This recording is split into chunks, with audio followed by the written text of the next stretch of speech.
What's going on? What's going on, good people? You know what time it is. It's time for the cage. Go ahead and hit that like and subscribe button. We got you covered. Let's go. Okay,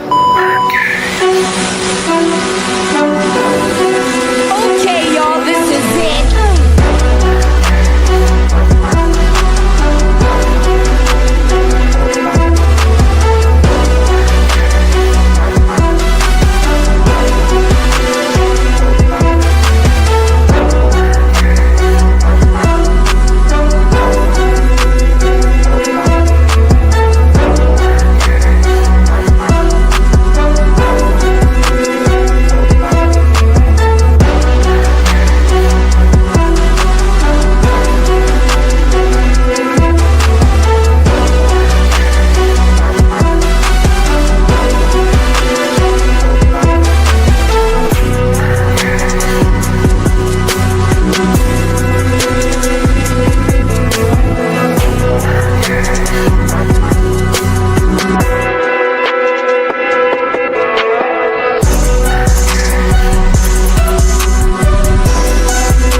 What's going on, everybody? Appreciate you for coming through tonight.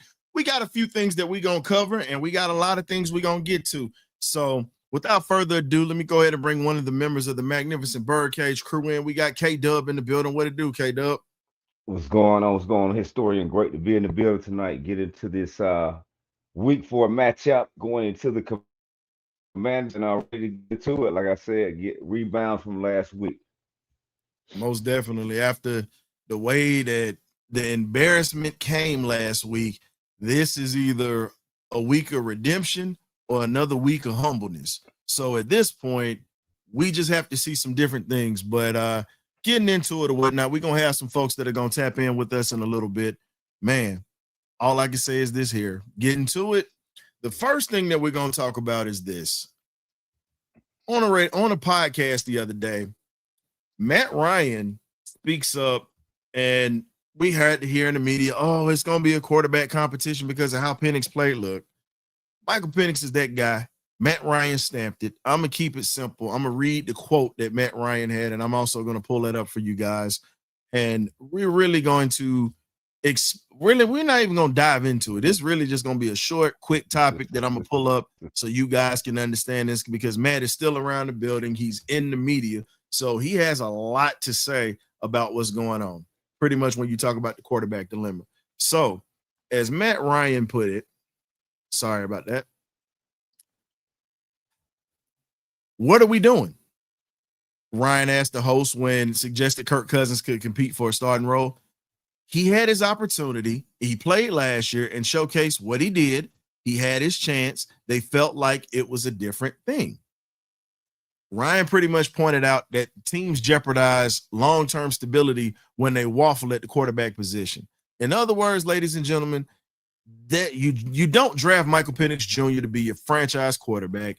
And at this point, just like Matt Ryan said, you have to roll with who's there. He's going to have to learn.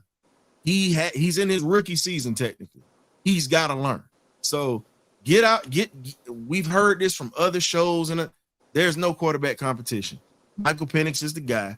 If he goes down or if some bad track happens or whatever, then Kirk's going to get there. But right now, it's Michael Penix's team this year. So he had a bad game. Everybody has it. It doesn't matter. Guess what?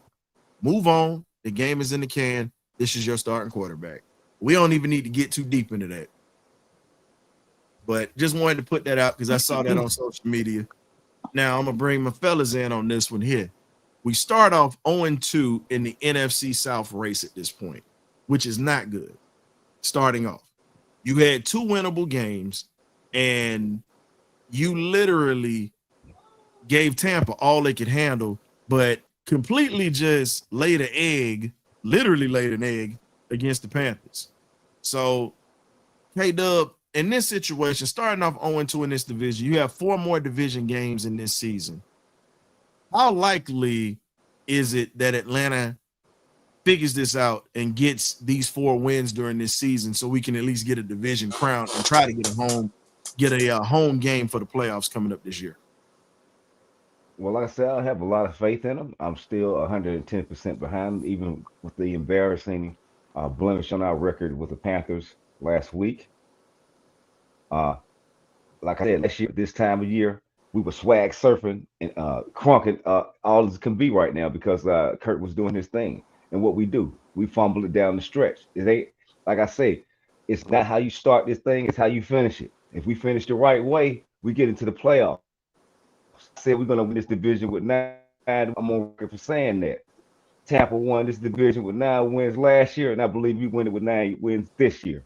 Like I said, until we're mathematically eliminated, K-Dub is on snap on saying that we're going to find a way and we're going to get it done with this coaching staff, with this quarterback, with this offensive line that we got. Like I said, I'm behind the team, I'm behind the coaching staff, I'm behind the organization. Right now, until they prove it to me otherwise down the stretch, like I said, I'm standing 10 toes down with them. Like I said, they did me wrong a million times over, but I know I'm not choosing nothing. I know I'm not going to choose any other colors, and I'm gonna stay true to the Atlanta Falcons, man. And that is what it is from my standpoint. Like I said, they disappointed me. The offensive staff disappointed me, but all the interviews I've heard this week, if everybody's owning up to their mistakes, owning up to what they did wrong, and owning up to getting ready and getting themselves prepared for this week's game. So I feel like they'll get out this hole in the NFC South. They will make it happen. Just like somehow in some way we fumbled. We had the division locked up, but we still didn't get into the playoffs. So which way we basically won the division last year, but we lost the other games and then didn't get in. So I don't know, man. I mean, like I say, football is football. Teams in the NFL right now that are 0-2 just like us, and it's a lot of teams struggling just like us. So we need to get out just like these teams and turn it around, man. That's what I say. It's still early. It's a lot of teams right now. You look at the standings, everybody. Go ahead. No, I was saying before we go on and whatnot, because we got a lot of topics to cover. I want Graybeard to get in on this, and then I'll throw mine in. Now, you said on the with the Falcons in the NFC race at this point, what is it that you need to see from this team to get out of this hole, to get this division in their back pocket at this point? Consistency. I think the whole Falcons nation can agree with that. Consistency. Every play, every down, every week. Consistency in what area? Every area. Because there has not been one thing in these past 3 games we don't play, we haven't been consistent besides taking L. So for me, I'm a realist. Man, I'm always gonna support these Falcons, but 9 wins ain't gonna cut it. We got to go 4-2 in this division, and we got to at least get 10 wins plus to guarantee us this division. 9 wins ain't gonna cut it. The way Tampa playing, even banged up, nah, 9 wins ain't gonna cut it. And I'm gonna jump in on this here, and I say they won this division with 9 wins last year. But here's the thing, though: the reason they won the division was because we gave it to them. That was what happened. We gave it to them. We didn't have that division. Well, let's be real. We didn't have that division locked up because we kept playing around with it, and we allowed them to sit in the back door. And when we opened it, they walked in. But this is something that I'm gonna speak on because you said accountability. Ain't nobody in this damn building taking no accountability. Because if they were, Ray McLeod wouldn't have come out and made the statement that he did. Ray spoke the truth and literally let folks know what the standards need to be. And the way that he said it was, look, everybody's job is on the line. He literally said that, and you got to play like that. And this is how I know I call BS on the accountability. You get rid of the wide receiver coach, but you're not getting rid of the special teams coach who literally has had our special teams looking horrible since last year, even starting off this year. But you fire Ike Hilliard. That was a scapegoat. That was a scapegoat at this point. And when you sit back and you look at it, there's no accountability. Raheem's still doing the same song and dance since he's been here. Ain't nothing changing. I'm 10 toes down for this team too. Hell, I done got in some fist fights with some folks up here in Philly about this team when I first moved here. I know I'm grown, but these folks up here, you know how I get. But all I'm saying is this. Everybody's 10 toes down on this team, but here's my problem. Until there's accountability across the board from top to bottom, it's not, that's the only way it's going to work, because self-reflection and identification of what you've screwed up on and what you've done is how you start. That's how you build championship teams. Guess what? Let's be real. We're not consistent. Consistency has been my word. I said that's the theme for the year, is consistency. It has not happened so far. It's early. I'm not on the panic wagon. I've seen people saying, well, I'm gonna find a new team. Guess what? If you find a new team, that's on y'all. All three of us up here, we not finding a new team up here. We ride with this team till the wheels fall off. So I'm letting you know up front what it is. Look, there's a such thing as accountability. And guess what? The fan base got to take some of this too. It's not just the players. It's not just the organization. If we gonna call it out, let's call each other out on this BS too. Because guess what? We don't make Atlanta a hostile environment for nobody. We don't. The only thing folks worry about, oh, I want a Joker to see what I want you to see what my outfit look like. Oh, I got these fresh Jordans on my feet. You see what it is? Hey, let's go over here. Let's get a bill. Let's take some pictures with Pastor Troy and do all this here. No disrespect to P. Troy, because I rock with him. He raised me on the Alpines back in the day. But let's be real. When are y'all going to start standing in the stands and being there 24/7 and actually being fans of the team while the game is going on? Making it hard for the opposition when they come in. It's nice to see that you guys are floating around taking pictures, but let's be real. This ain't the damn club. This ain't 559 for all my old school cats out there. This ain't 112. I'm just going back. Hey, look, don't be hating on the 559, man. Okay. Hey, I rock with the 559, man. Hey, but let's be real. But let's be real though. Let's be real. There has been no accountability from leadership except for sliding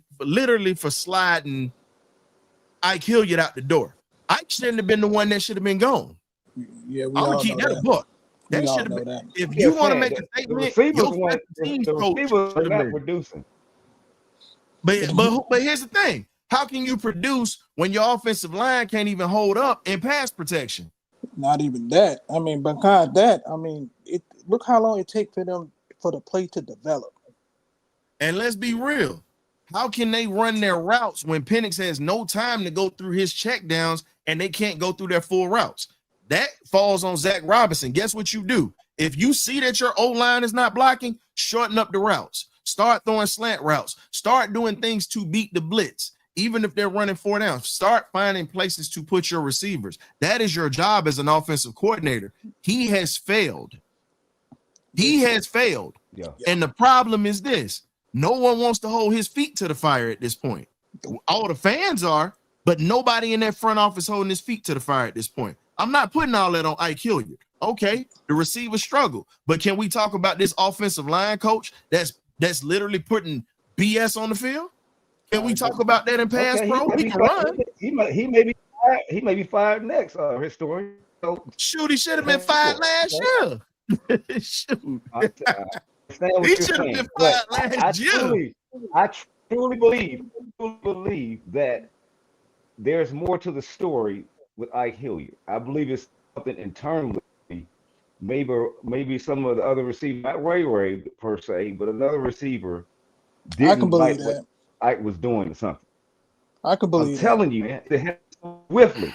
Like, get this mother sucker away from me, coach, or something. So here's the question I got for you. Don't know. I mean, so here's the question I got for you. All that information. Now, when we had nobody wasn't giving this energy to him when we had Drake at 1,000 yards last year and Mooney almost got 1,000. Nobody wasn't saying nothing last year when we had Ray around 600, 700 yards. Nobody's talking about the fact that Kadero Hodge was winning ball games for us, and these guys were learning from Ike Hilliard. But because of the first few games, everybody seems to forget and they jump off that bandwagon. Nobody's talking about the fact that Ike Hilliard has helped this wide receiver room. If we gonna talk about it, let's be honest. The special teams coach is the one that needs to be gone right now.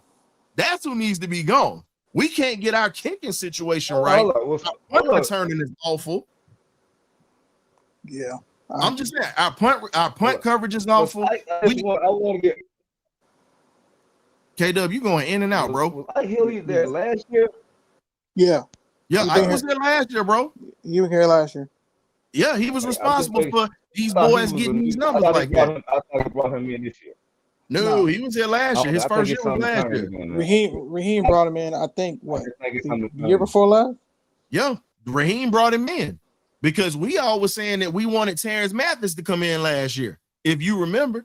And that's why Terrence took the job at Morehouse, because he never got an opportunity here.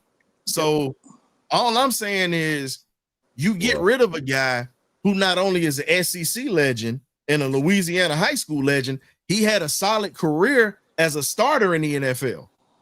And he had these guys playing well last year, but everybody wants to say, hey, it's just like, well, damn. And you got a guy that produced for you, and now you want to get rid of him, but the guy that's not producing, you're keeping him here. Agreed. You know, you got to back up in TJ Yates at this point. You got to sometimes cut your losses. I mean, for me, I do agree with a little bit of what K-Dub can. I do think it's more than meet the eye with Ike Hilliard, but he should not have been let go like that. This retaliation because all the pressure, the media and the fan base, and maybe even the owner put on head coach Raheem. Do something. But you got rid of the wrong person. Everybody want to sit there and say, the receivers wasn't looking good. Okay, how can you run your routes when your quarterback don't have that much time to throw? I agree. I'm just saying at the end of the day. But that's what I'm saying. I don't think it was nothing like that. That's what I'm saying. I don't think it was him coaching his coaching ability. I think it was something internally. I don't know what everybody's trying to guess in the comment section. We don't know. So I'm not gonna guess. I'm gonna say that was the stupidest thing to do. I agree. This is my thing. It should have never happened. That was the stupidest thing to do. Y'all and here's the problem. When people let egos get in the way of things, you tear up things that could possibly be great. Yeah. Just because you bicker and have disagreements behind back doors, that doesn't mean that you cut somebody that's been producing. It just don't happen that way. Agreed. Because guess what? If you cut people because of certain things or whatnot, and your ego's involved, you're gonna let talent walk. And the Ike is respectable in the NFL. He's been around for a minute, so that should tell you something. So at this point, we just got to roll with it. But now Zach is going to pretty much be on the sideline at this point. You should have been in the first place. Yeah, he's going to be on the sideline. And now you're on the sideline, and Ike is out of a job. So here's my thing. So if the receivers don't produce, who are you going to blame now? Because now you put a quarterback coach coaching the receivers again. I mean, it's just like Raheem, you got to take on that job because he coached Julio and Roddy them. So hey, get your receiver coaching back on head coach. And at this point with him being a head coach, I don't think he's gonna go back to that spot because he's having a hard time just being a head coach right now. Yeah, with clock management. Yeah, and decisions, he's having a hard time with that. But yeah, I'm being funny, but what up, Orion? Hey, you know what? Maybe y'all can hire him down there in Gainesville to help y'all out because y'all Gators looking horrible this year. Trash. Oh man, that's a Boy, it seemed, boy, hey, you know Bang. what I just thought about? It just seemed like it's a bad week for Gators. Ike Hilliard got fired. Then, and here's the thing, that's about the only Florida Gator that I like because he was helping my receivers produce. But CJ Gardner Johnson just got cut by Texas. Like, boy, it's a bad week for the Gators. Billy Napier on the hot seat. Ooh. But he been on the hot seat against last year. Oh no! When you come up in here saying "Go Gators," you know I'm coming for you. Just know that. I dislike Florida like I dislike the Grambling State Tigers. Understand that. I stand on that. It's a southern thing. Yes, sir. SU, baby. Them SU Jags. Shout out to my auntie in the chat. SU alum, Rhonda Broadnecks. High jumper. SU. But we know how it goes and whatnot. I just think overall, before we move on to the next topic, Yes, this was a bad look to fire Ike Hilliard the way they did. It was a bad look. We need to do something. Retaliate. Do something to make it seem like, okay, we're taking it seriously and we're not gonna do the job laying down. To me, Ron Perkins got fired. We're just gonna see what happens. All I hope is it better work. And if it don't work, you know what's getting ready to happen, fellas. Oh yeah, on fire. Ray McLeod said it the best. Everybody's job is on the line. Oh yeah. And at this point, that's the overstatement. But just think about it though. We said that. But here's my thing. Like we say, maybe it was something behind closed doors, and at the end of the day, I get it. People's feelings get hurt. But here's my thing. Let them tell the truth. Bring the truth out. Because guess what? That's what championship teams do. We'll never be a serious contender until we can look ourselves in the mirror and really say we have problems here. Every team been through it. Every team been through that. And the sad part about it is, look, I'm not telling nobody how to be fans. You know, y'all do what y'all do. But at the same time, can we keep it honest? Can we keep it up front about this team? We have talent on this team, but we lack an experience with leadership on this team. Let's just be honest on this. Yeah. I get it. Everybody's riding with Raheem right now. My thing is this. He's got the logo on. I got to stand with him. But I'm not above calling him out on foolishness. So if that makes me a fake fan in some of y'all eyes for calling out the leadership in this team on this team, well, hell, I guess I'd be phony to you then. Because I'm damn sure gonna tell the truth on this platform. I'm not kissing no butt, and I'm not. Let me not say that because that's an old sailor term and that's not proper for the show. No, and I almost went back to my military days real quick just now. I already know what you're about to say. Yeah, you knew what I was about to say. It wasn't been a good look. I'll just say this: it's a foobar of a situation right now, but we have a chance to rectify this early because it's a long season. Indeed. Now, speaking of problems with special teams, the coach that should have been fired, let's be honest. Look at what's happening right now. Parker Romo is in question. You hit 5 field goals last week. And I said this last week on the show. That's nice. I like what you did. It's easy to do it when you're ahead. Can you do it when you have pressure on you? Can you do it when you're in a tight game? Can you do it in a situation like what happened last week? He missed 2 chip shots last week. Yeah, you did. I'm asking. I think this week, I think it was because he played outstanding.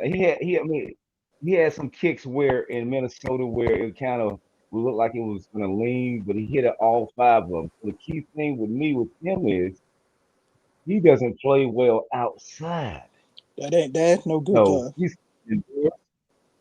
Yep. No, I know what I'm saying. I know that's no good with you. What I'm trying to get at. I'm saying this week. I mean, long term, we got a problem. We still got a problem. But I'm saying this week we good. But he kicked those 2 kicks he missed were into the wind. So I mean, that's why I feel like they pull like that. But we do have a problem going forward. That's why they brought in more kickers to compete with him. But we still got what's the guy name from overseas?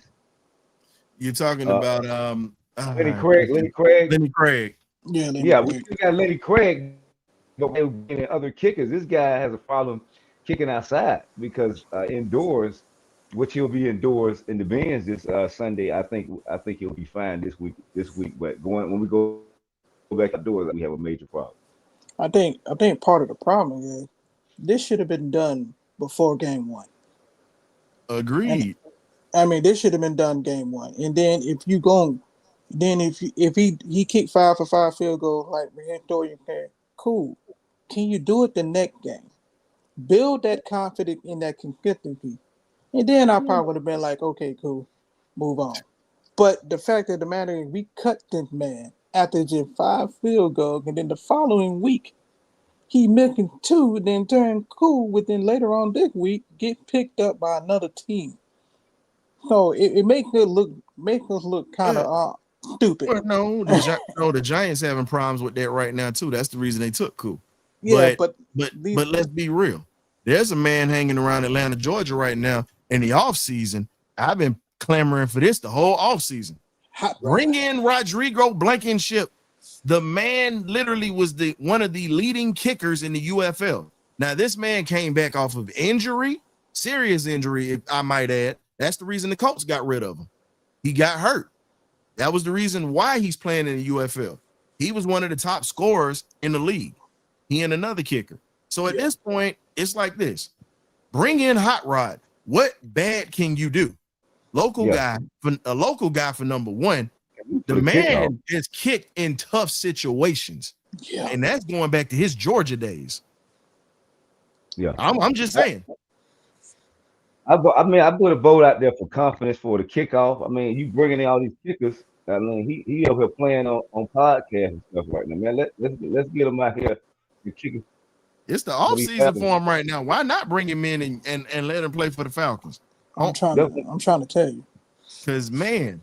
But if he get a job with the Falcons, he might not need to kick in the USFL anymore, though. So. Exactly. But again, the stigma that they have against Georgia players is what it is. Everybody's like, oh, y'all just want all these Georgia players. No, it's not that we want. Here's the thing. It's not the fact that we just want Georgia players. Now, my goggles are off. I'm going to say this for real.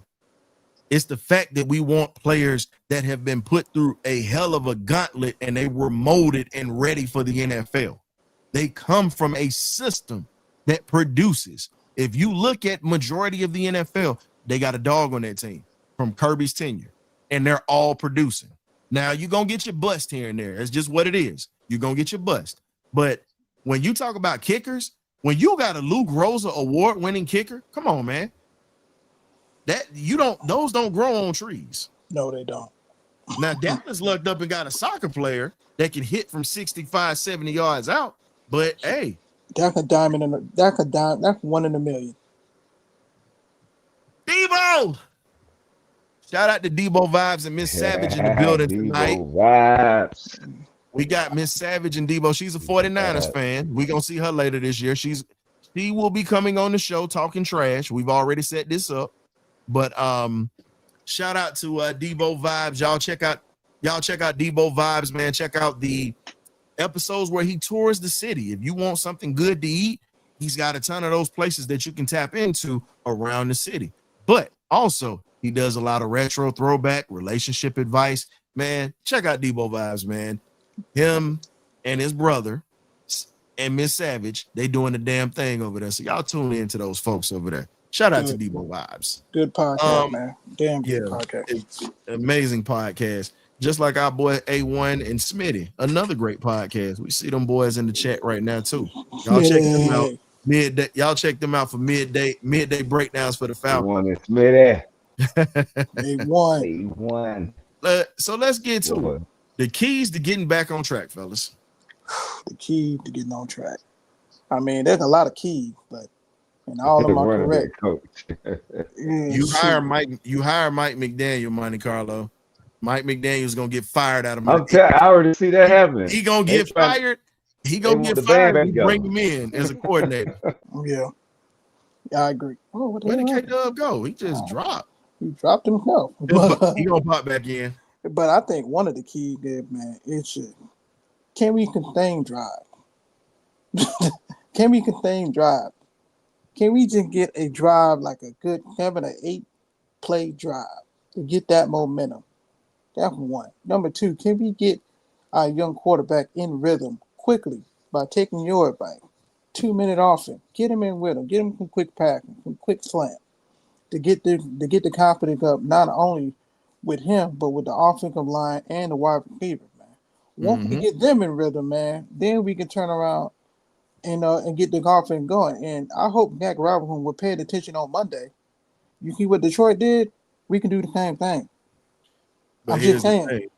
run the gotta ball. Here's the thing. We got to get in the red zone, and we actually have to be more effective. You have to get in the red zone because field goals is not going to cut it all season.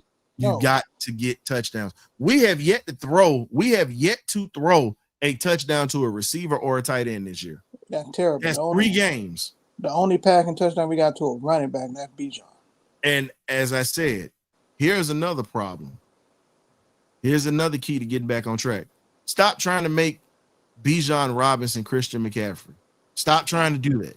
Stop trying to make him the hero. Stop playing hero ball. Start using all these first-round talents that are on this offense. Start using the great talent that's here. That's all I'm saying. I agree, man. I said this previously. Bijan is not the offense. He's one component of the offense. Tyler Algier should never have one carry in a football game. You know what I want to tell Zach Robinson right now? Kick rock. No. I'm so, ladies and gentlemen, first time I'm gonna let y'all hear this. I got to say this. Zach Robinson, if you want to continue to let Tyler Algier sit on the bench and you don't want to get Pitts involved in the red zone, or you don't want to get this passing game rolling, this is all I want you to do. It's my ass. That's what you can do. You can do this one more time. I'm gonna slow it down for you. Here you go. That's my ass. That's what you can do. That's where I'm at with it. That is where I'm at with it, Zach Robinson. Now, Yeah, man. and the thing that's these press conferences that we've had and we've heard, this is and I got a soundbite for you to tell you how I feel about these BS press conferences and everything that's going on. You haven't had one useful thing to say since you got here. That is how I feel about this team right now and my leadership. My You boy, have yet to say anything useful since y'all got here. Hell, I'll run the soundbite back for you. I'll run the soundbite back for you. See, that's how tongue twisted I am. This is just how I feel about it. You haven't had one useful thing to say since you got here. That is how I feel about this leadership. Until you fix these problems, just keep your damn mouth shut.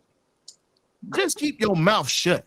That's how I'm feeling about it. Because the more and more you talk, you guys look like blabbering idiots at this point. That's what you look like. The media is trying to stand behind us, but yet and still you give them ammunition to sit there and clown us, and we're still the ass of the jokes of the NFL. I'm sorry.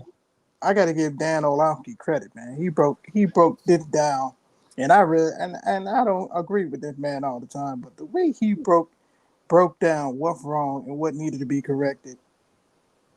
Well, him and Huagu, I'm like, you know what? If Dak Robinson can't take heed to that, it is what it is for me. I mean, to me, I think he's just trying to be freaking Sean McVay. You're not Sean McVay. You're not. I don't care how many different coordinators told you that the pistol offense and it's a good offense, and we're not telling you that you need to get rid of the pistol offense. We just don't need to be in the pistol offense 95% of the time. You realize where he came out of, right? Yeah. You know who before he got to the NFL, you do know who his college coach was, right? No, I don't. What's up? He came out of Oklahoma State. He was Dez Bryant's quarterback and Justin Blackman's quarterback at Oklahoma State under Mike Gundy.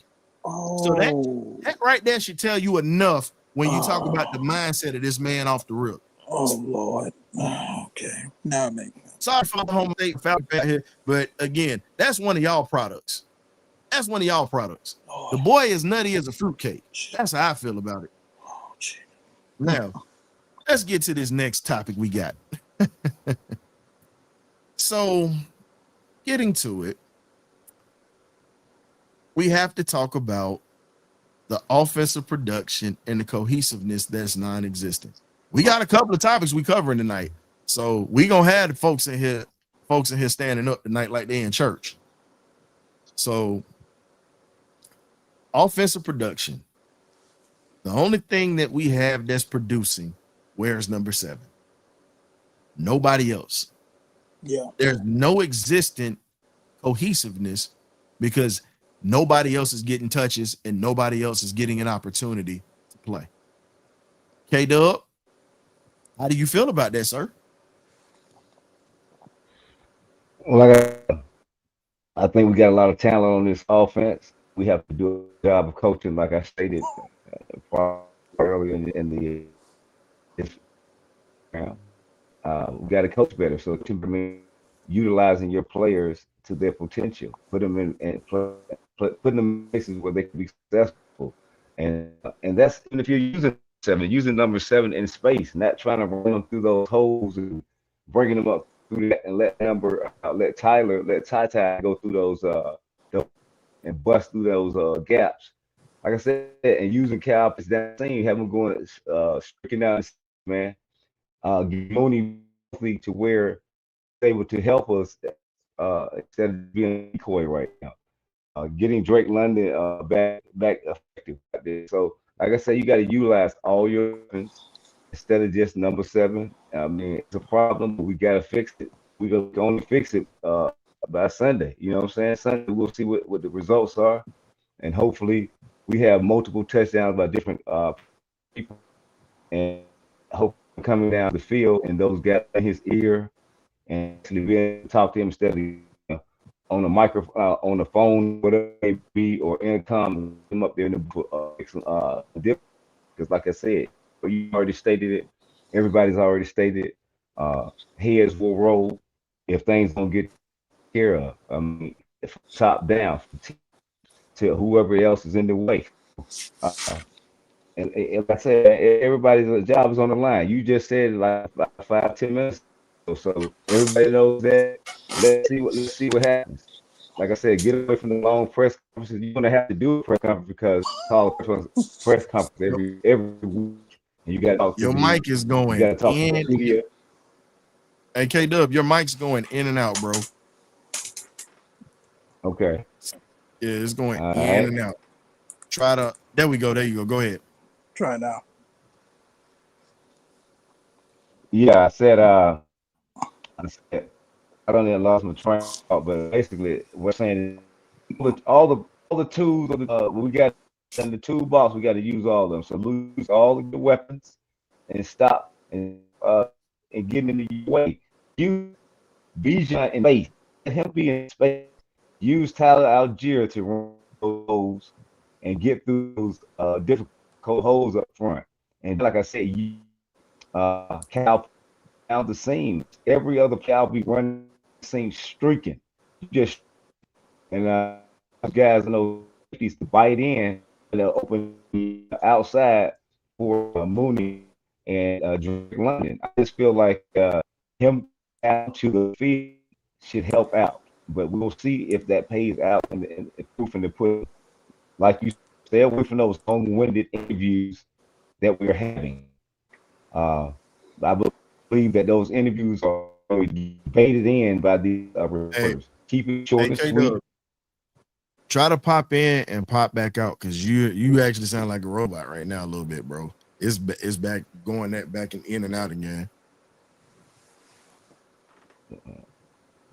All right. Try to pop out and pop back in. It might work. While K-Dub's fixing that, he pretty much touched on the offense. Really, he covered everything. Yeah. It has to be more existent. You have to use your playmakers outside of number 7. You have to put number 9 in a position to where he's comfortable. Because at this point, if number 9 is not comfortable, it's not going to work. It's not going to work. So that has to happen. Now, here's the one thing that's positive. The defense. Now, they gave up 24 points last week. We're going to touch on this defense right now. Yeah. but it still has a long way to go before it's elite. You saw flashes of what it could look like. Right. You saw flashes of that. Defense had a bad game too. Defense had a bad game too. You gave up 24 points in that ball game. No 24 question. points. And not just giving up 24 points, you also let them run on you. And the way that you let them run on you was one of the worst things that you could do, because they challenged your manhood. They literally challenged your manhood. A team that is god awful shut you out and had over 150 yards on the ground. I'm just saying. They literally took our plan. They literally took our playing style from last year and used it against us. Exactly. And this is my thing. I get the defense was giving up short fields, but let's be honest. When we had a chance to defend a long field, guess what? They didn't do so, because we were getting diced up by Bryce Young, because we could not generate any pressure. And the only time we generated pressure was when Diablo goes in, he flushes Bryce into Caden Ellis. That's the only reason we got a sack last week. Other than that, there was no pressure. JPJ was MIA, Jalen Walker was MIA, Zach Harrison was MIA. Hell, the whole defense was MIA last week. I mean, they wouldn't even think. This is exactly what the Falcons were this week. Y'all ain't never got two things that match. No offense, no defense, no special teams. Like, they never got two things that match. Just like Smokey said on Friday. It's the truth. You took the word right out of my mouth, because we were just barking on the defense last year, and the offense seemed to be the bright spot. We get to this year, look like the defense going to be the bright spot, and the offense is not good. So I'm like, man, can we catch a break? So I just think, no, go ahead. I was just breathing. It's frustrating, but then I look at it as, okay, it's a learning experience. Guess what? You got your face wiped in the mud. Guess what? You got a big time game coming. You got the Washington Commanders coming. So at this point, what can you do? I mean, how do you fix this? How do you put this team in a situation? Jeff Ulbrich, Jerry Gray, Nate Ollie, I challenge y'all this week. You know your offense is straight buns right now. Buns. I just think for me, how do you got to start scoring points? I challenge my defense to get takeaways and start scoring. I challenge my defense to do that, because it's not like we don't have the talent to do so.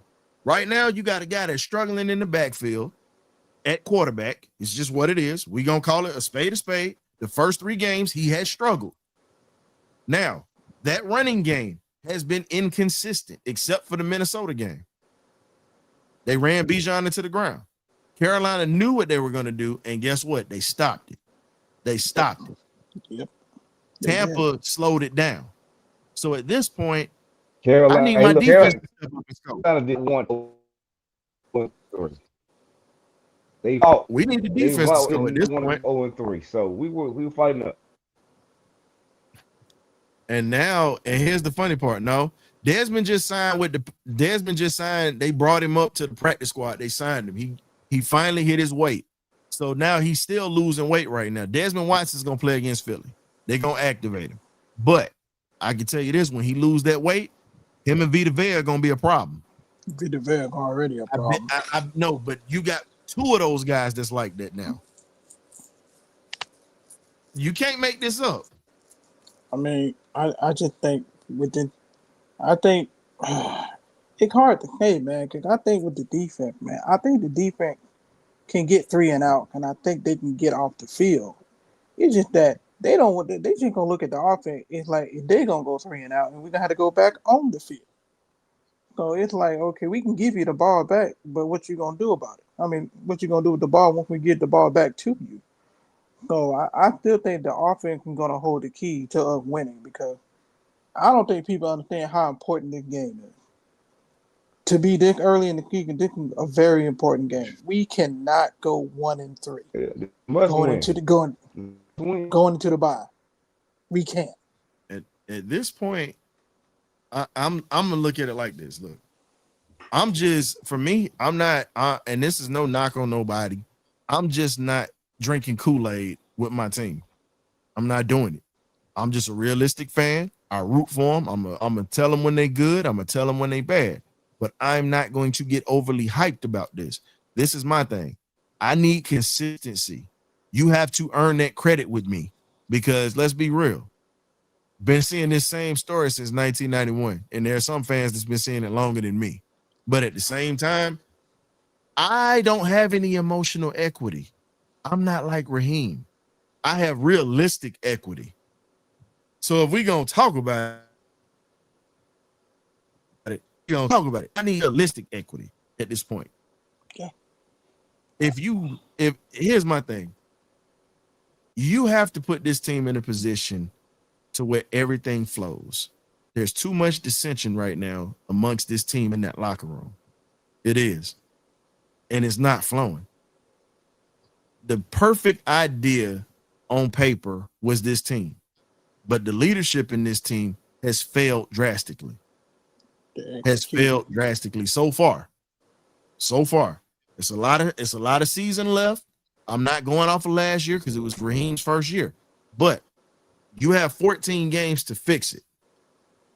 You got enough first round picks and enough great talent on this team.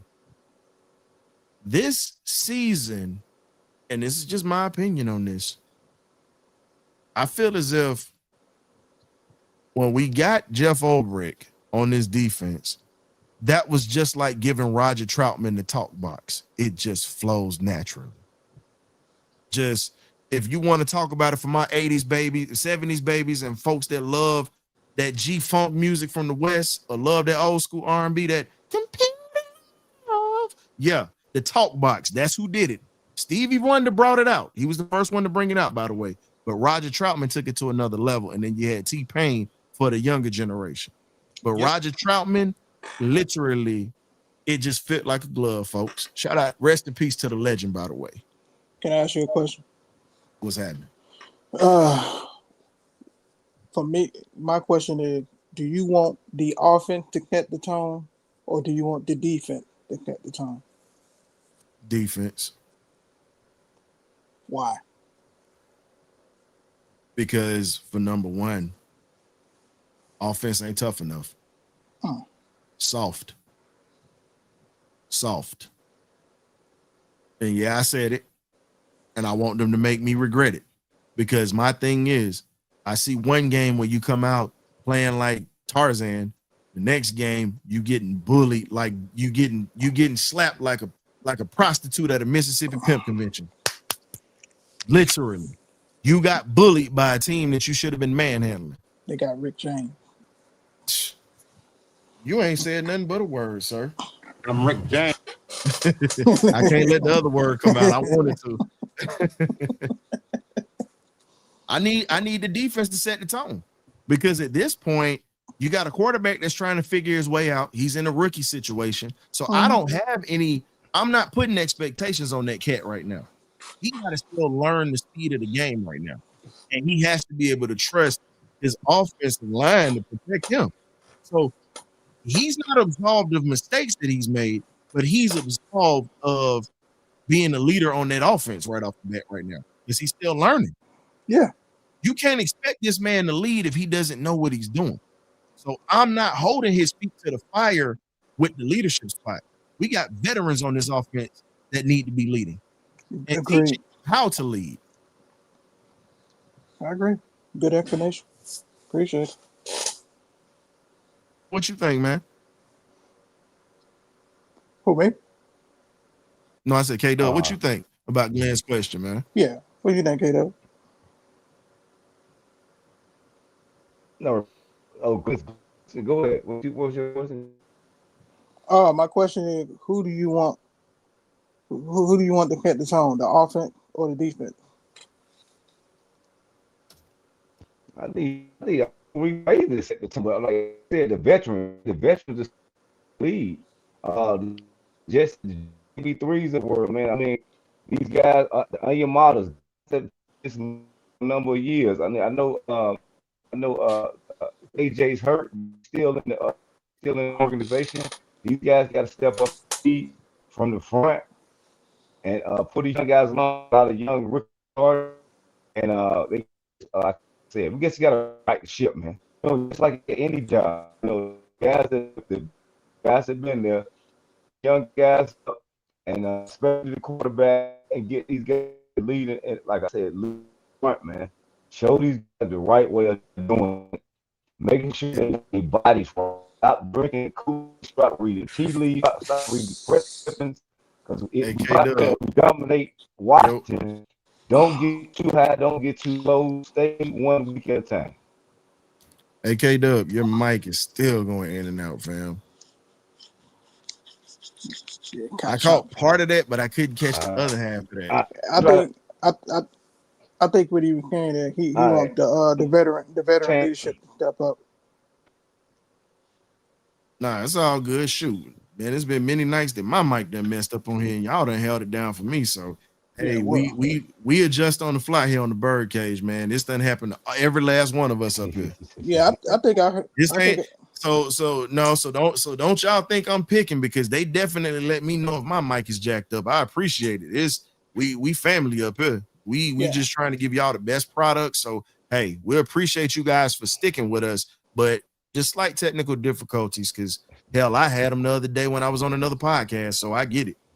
yeah. But I do agree. I think the veteran leadership do need to step up. This is the time for them to step up because they get a little bit divisive when the offense, the defense, hell, even special teams are not on the same page. So I just think it, it is time for that veteran leadership to rise up.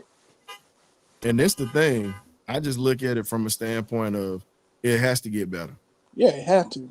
Special teams, the third phase of the game, we're not good.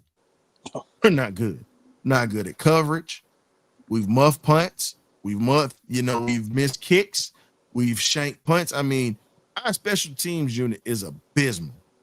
I mean, It's abysmal it's at this point. it's overshadowing because we don't got turnover from special teams, and it's like, I'm just gonna be honest with you. For them to fire Ike Hilliard and keep this special teams coach, this is all I need to tell my front office. Cocaine is a hell of a drug. Y'all need to get off of it.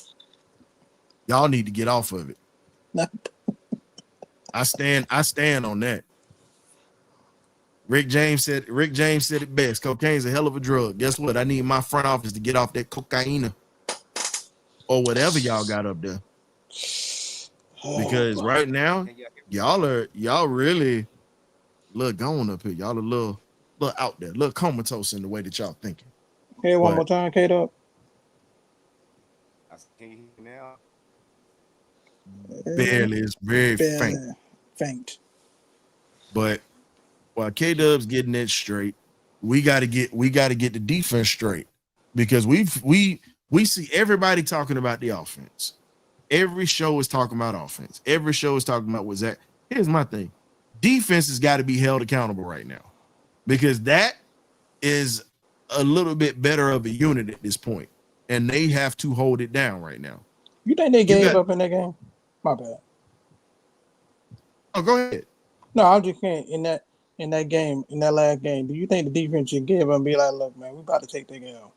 No, Yo, I think the defense didn't give up. We just took a good old fashioned butt kicking. That's all that was. I'm not gonna discredit what Carolina did, because it took us to the woodshed. Oh yeah, they definitely did that. They took us to the woodshed.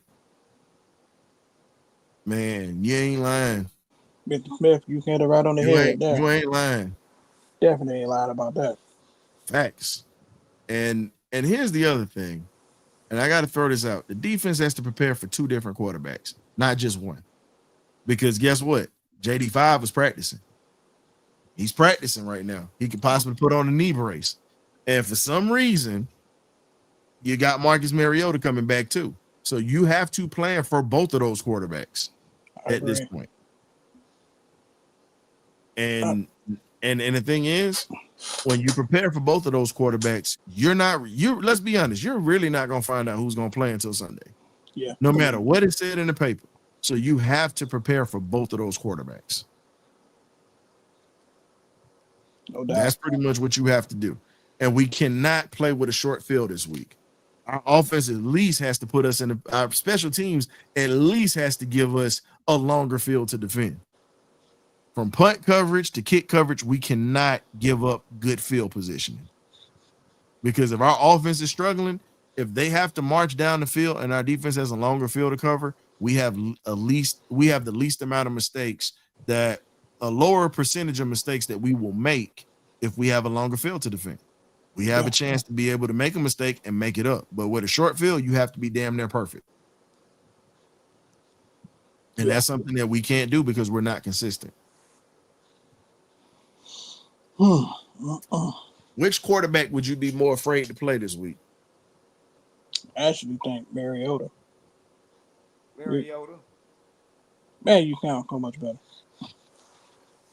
Y'all scared? You Y'all scared of the former Heisman Trophy winner? Yeah, We called him we hear you perfectly. Mr. Hawaiian Sweet Roll. Okay. We scared of him? Here why. Number one, he's healthy. I know. That was his nickname from us because he pretty much turned over interceptions like folks in Publix turned over them Hawaiian Sweet Rolls. That's why we called him Hawaiian Sweet Roll. Hey man, those my thing, man. He handed out interceptions like them damn sweet rolls, bro. What you mean? I got sweet roll, baby. But I think Mariota, because number one, he's healthy. Number two, he knows us, and number three, he wants that get back. So for me, I actually think he's gonna be a little bit motivated. Him and Coach Quinn to come back and try to give up this work. Even though I think JD5 is the better quarterback, I just think Mariota got a slight edge over him because, like I said, he played against the team. He knows the team and whatnot, and he knows we're in a little bit different right now. At least that's my opinion. I would rather them trot JD5 out there because I know I've had injury. He's going to be playing with a brace on, and his natural instinct to run, and we go ahead, play. But they're not going to run JD5. They're going to set up that. The one thing that Cliff Kingsbury is an offensive genius. That's something that you can't take away from him. And you're talking about a guy that was an offensive genius in the Cliff Kingsbury system. I'm sorry, not Cliff Kingsbury, Mike Leach system. And when we sit back and we look at it, it's just like this, man. At this point, what can you do?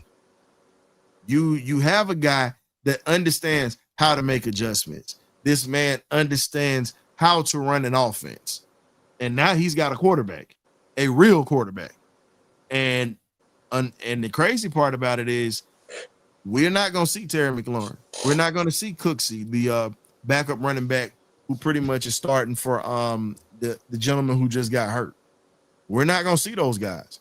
There are a lot of players out for Washington at this point. And matter of fact, I'm not going to hem and hum and look unprofessional with that. I got to go ahead and bring up the injury report as well for this team. But Carolina had a lot of banged up players too. And that's the whole thing. You have to be careful. We have to be careful with everything that's going down. So looking at it, ladies and gentlemen, let me go ahead and pull this up. This is Thursday's updates. We'll get to the Falcons, but we're going to talk about the Commanders right now. Jaden Daniels, he had limited participation. Terry McLaurin, he's not participating. John Bates didn't participate. Noah Brown didn't participate. You got Percy Butler, not a participate. Ja'Cory Croxy Merritt did not participate. That's the running back. He had a knee injury. Zach Ertz, he's just resting right now. They're resting all the old players. And Deron Payne's a little banged up. They're just resting him. Larry Tunsil resting. Trey Emmons, their top round cornerback that they drafted, he had full participation. And then you had Colson Yankov, who had full participation. So a good amount of their roster right now is unknown at this point. It's unknown. We don't know who's going to play and who's not going to play. You get what I'm saying? We don't know. Yeah. It's all going to come down to game time.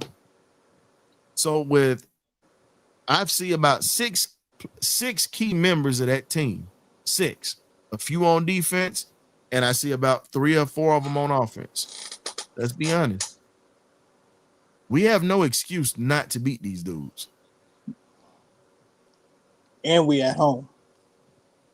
Even though that doesn't, even though home field advantage Yeah, tough to give up an advantage. it's still like we play on the road, but yeah, that's Yeah, it does. neither And here It nor is. there. and it's Unfortunately, sad because you're gonna see more damn Washington fans in the stand than you see Atlanta fans, which I hate they because they already. travel well. Oh yeah, they already coming in. I can't come home today. Mm.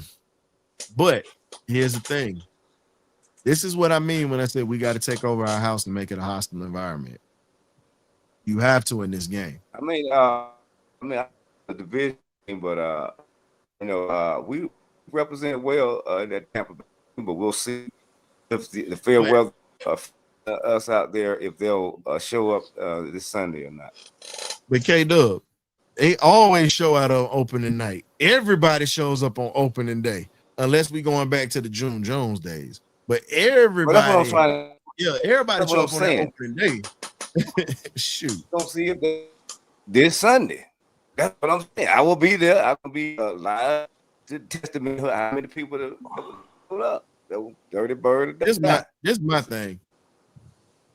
Y'all can show up. Be in your damn seats cheering, please. Make it loud. Make it hard. I'm not saying that y'all not, look, I'm not saying that everybody ain't showing up. What I'm saying is show up and be in your seats and make it hard for them. Pretty much make them go to this spot. You get what I'm saying? Make them go to a different area.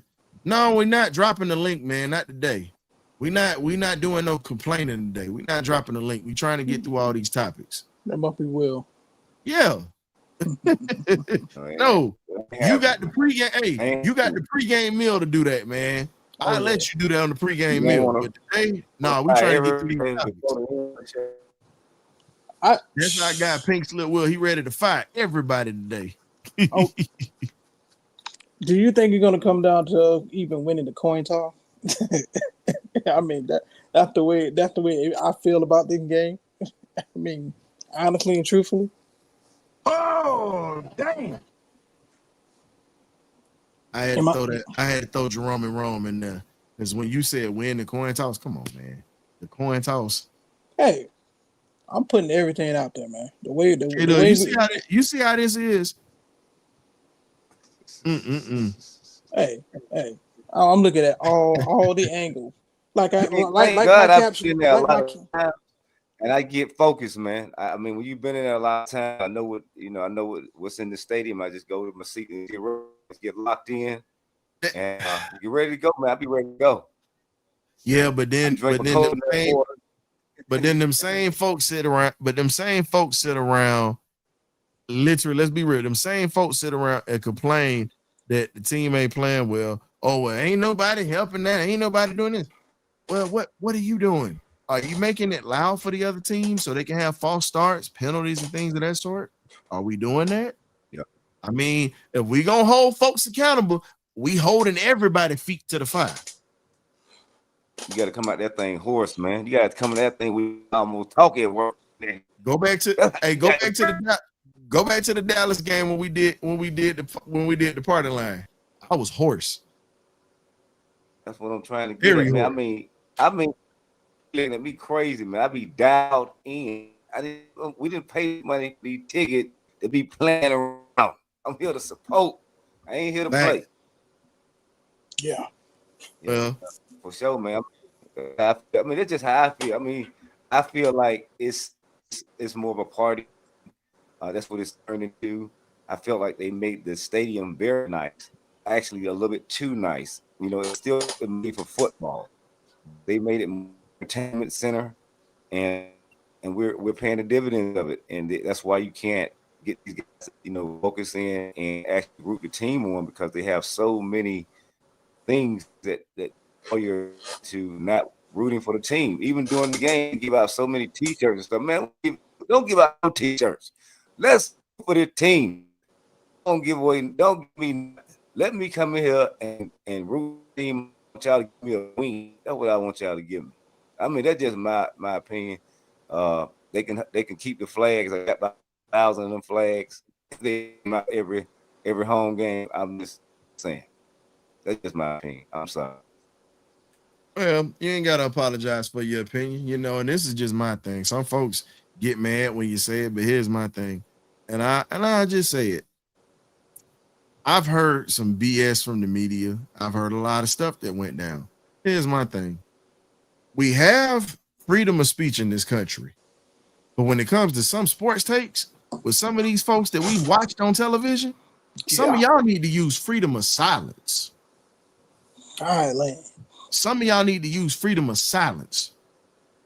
Because, again, the only person that has made sense out of all people that have talked about the Falcons, Dan Orlovsky. The only one that's made sense. And he ain't drinking the Kool-Aid. Y'all can say you hate all you want, but no, the man is calling the team out because this is too talented of a roster all the way around to just to be mediocre. But we're not going to be mediocre. We're getting ready to give you the X factors of this week. Let's get to it.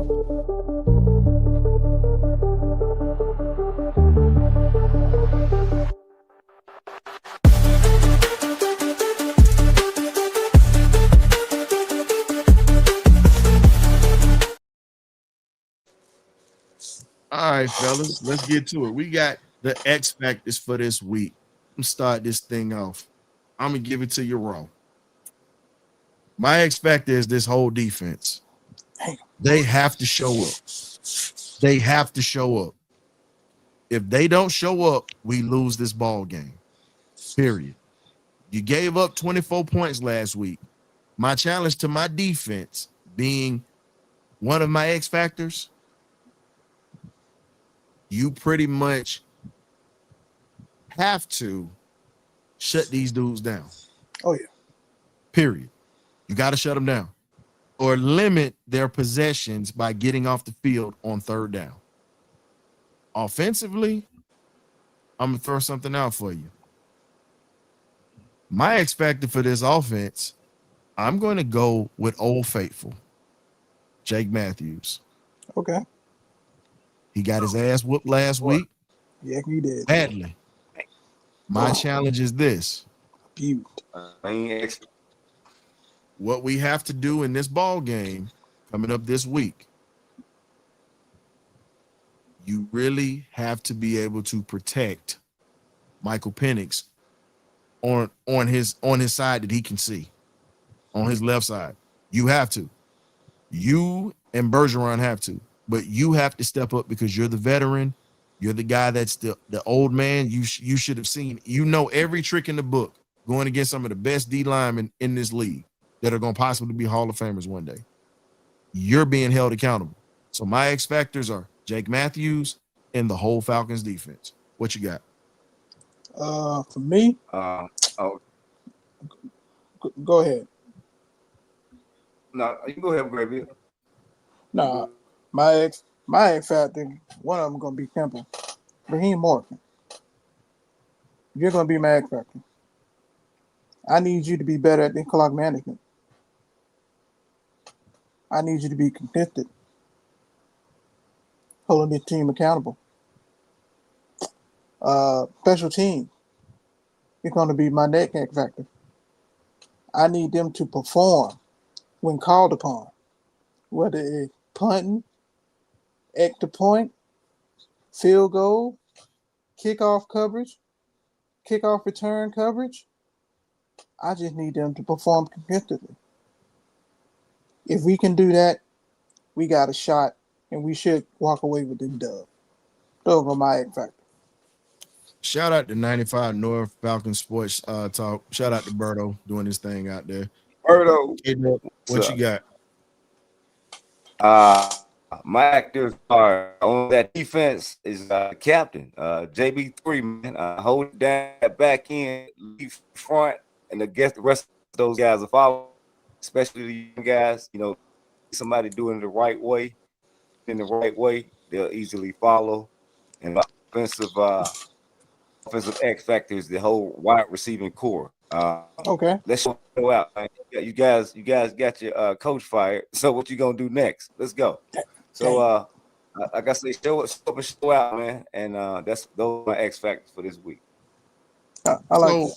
I like so that. instead of you just saying Radio Raheem ain't gonna do nothing, give me who your X Factor is. Stop all the belly aching and give me an X Factor, because all you doing is crying right now. Come Yeah, on. Raheem do need to do better with that. I got him on I there. agree with you about Raheem, but here's the thing: you say this every episode. What X factors do you have that can change the trajectory of possibly Raheem maybe doing something different? I want you to give me an X factor. Like, I really want you to tap into that, because some days you cook and some days you just be like, come on, Will. We call you Pink Slip Will for a reason. At least give us a reason why he should do something good. I get he's gonna be bad. That's easy to say. But what do you have? What is gonna be your X factor that's actually going to make this man work, that he might be able to earn his paycheck? Who you got? You know what? Another X factor. I'm sorry. Oh, he said he got the offensive line and the wide receivers to get separation. Okay. I was gonna I'm say not mad. I'm not mad at you about that one. I can rock with that one. Hell, I'm gonna give you a star. You got this comment starred. I give you that one. I was gonna say D. Alford on the defense too. Ooh. Okay, he gonna have a tough assignment this Sunday. But Horn not gonna. So who have a tough time with? Samuel Debo. Debo's gonna be the Man, Debo. I'm just Man, I don't think. I'm not. I'm just. Here's I'm my not a big thing. huge deep. You talk, but here's the thing. We talking about D Alford, sir. D Alford don't do well against physical corners. I'm sorry, physical receivers. He don't do well against physical guys. Debo is a guy that likes to be physical. I'm not saying that Debo, I'll put it this way, Debo lost a step when he gained that weight and he was playing hurt. But now he's in a system that caters to what he does. And let's be real, the mismatch is him and Alford. Mike Hughes would play perfect with Debo if you want to be honest on that one. Yeah. Because Hughes is a physical corner. You ain't But gonna bang with him. exactly. And Hughes is not a little guy. Alford is half of Debo's size. And if you looked at it, Debo done lost that weight and shred up this offseason, got in shape. He just wanted out of front. He just wanted out of San Francisco. That's what that was. But I'll say this. If D. Alford can hold his own against him, huh? Got some help over the top, them safety help him out. That's what I'm hoping for. I want him to help. Even though we got beat, he did. I mean, he did pretty decent on Ted, man, because Ted is a big boy, man. But a lot you're more right. athletic. But here's the difference, though. Debo is an all-purpose. Debo's a football player. He ain't a wide receiver. He's a football player. There's difference. Tez is a wide receiver specialist. Debo does it all. He can run. He can block. He can catch. Pretty much, he played running back. He did that in San Francisco. So they have packages for him to where they're going to be able to use him as a gadget player, is what Shanahan did. And the one thing you can say about Cliff Kingsbury is he's very creative in what he does. So what I'm saying is Alford better put on his track shoes. He better eat his Wheaties that day, because it's coming. He going to have a fight all 60 minutes of that game. And I guarantee you Kingsbury gonna move him all over that field. Exactly. Because it's pretty much, as they would say, test the weak system. This theory was done with the legendary Don Coryell, and this was done with Hall of Famer, God rest his soul as well, Mr. Fred Dean. They moved him around in different positions to find out who the weak link was, and then that's who they would attack. They used to do that to him when he was in San Diego. The 49ers did it to him when he went to San Francisco and helped them win championships. Fred Dean was a bad man. Now, I'm not comparing him and Debo, but what I'm saying is the concept is very similar, to where you can move him around in so many different spots and he can hurt you if you have a mismatch that's going to be exploited. But I'm with you on that. I don't think Debo is what he was when he first got into the league, but I honestly believe that he still is a mismatch for them. And then we're talking about our Falcons. No disrespect to him, but let's be honest. We let folks come back from the dead and revive their careers off of us. And we've let teams that should, like last week, that should not have beaten us come back and revive their season. We did it with Carolina last week. So again, I got to see it because we've given up the draws way too many times. Indeed. I got you. I mean, some highs and lows. I mean, they played very well against Justin. Didn't let them get into the end zone. So, I mean, I just look at some of the good points and go from there. I mean, let's go, man. Let's go. Lock them up. That's why they play the game. And you know, one player I wish we would have kept, Calais Campbell. Veteran. They didn't want to pay him. I'm looking at a little bit of the Arizona game. This man still got it. But let's be real. The reason we got off was because we had a pass rush coming, and that's why our corners didn't have to fight as hard. If we can't get a pass rush off, then you're going to see Debo make plays. And what they're going to do, as soon as we start rushing, they're going to shorten up the routes. Something that Zach Robinson should have been doing. Shorten up the routes. Get the ball to your playmakers. Let them use their athletic ability to make plays. And Debo is a playmaker. And they got that now. Terry's out, so Debo's going to be the main focus. Their running back field is injured. You got the quarterback hurt. So in this situation, Debo is going to be a focal point of that offense. And Zach Ertz is going to probably play on Sunday too. Yeah, because Eckler, unfortunately, out with the Achilles. He's gone. Yep. So your backfield is already showed you. Brandon Robinson is gone. That might come. And Rex Shop, man. We got to get out, like you said, get our pass rushers home. If they get home, it'll be a whole different ball game. We get like 4-5 sacks, like we had against Minnesota. Game around, man. So let's root for the defense, like he was saying. This is X factor, man. Let's let the defense go off and get live. You know, I would love to see it in person. So let's go. No doubt. I didn't make the trip to Minnesota. Well, the only way that we're going to get live in this situation is we're going to really have to make sure that these boys get home and they stay disciplined, because you're getting ready to go up against another mobile quarterback on Sunday. Yeah. This is a game where you need to have Jalen Walker go back to his old Georgia days. Have him, if he's not going to be a spy, you have Diablo as a spy.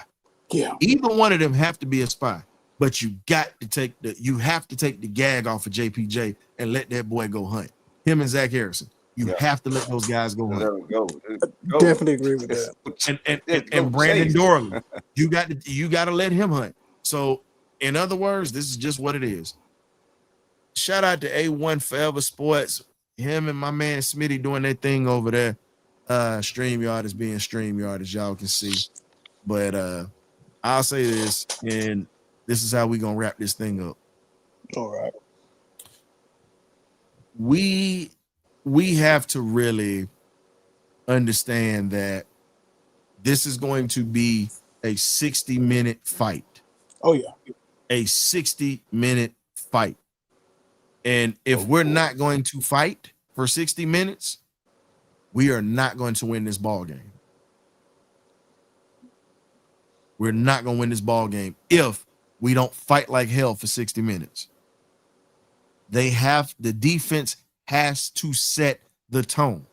I will take a 15-yard penalty if that means that you got to knock the hell out of somebody to set the tone and let them know that this is not going to be sweet. And my thing is, let the rookie do it. Let my crash out JPJ set that tone and let them know what it is early. Got to. And here's my thing. If I'm one of these coaches, hey, whatever your fine is, we'll cover that. But we need you to knock the hell out of somebody to set the tone early. That's what has to happen. Could agree with you more. I agree with you on that. Knock the out somebody. Man, well, lastly, let's go with the score predictions. What y'all boys got? Oh, boy. Gee. I'm going to go 8 for Falcons. I don't know. I ain't gonna even lie to you. I ain't gonna even lie to you. If we go 20 points, I'll be impressed. So I'm gonna go 20-12. That's what I got. I want this to be a defensive battle, but I also know that there's going to be points scored in this game. I got Atlanta winning 28 to 21. I believe it's going to be a close game. I believe it's going to be a fight. You know, and I'm going to tell you how brave. And the crazy thing is, I know one of the bravest Falcon fans, but they're going to remain nameless. Not going to put them out there like that, but they put $100 on the Falcons this weekend to beat the Washington Commanders. I like that. They put $100 on the Washington Commanders to lose to the Falcons. Let's just say that person is let's just say that's one of my best friends. Okay. All right. You didn't read between the lines, did you?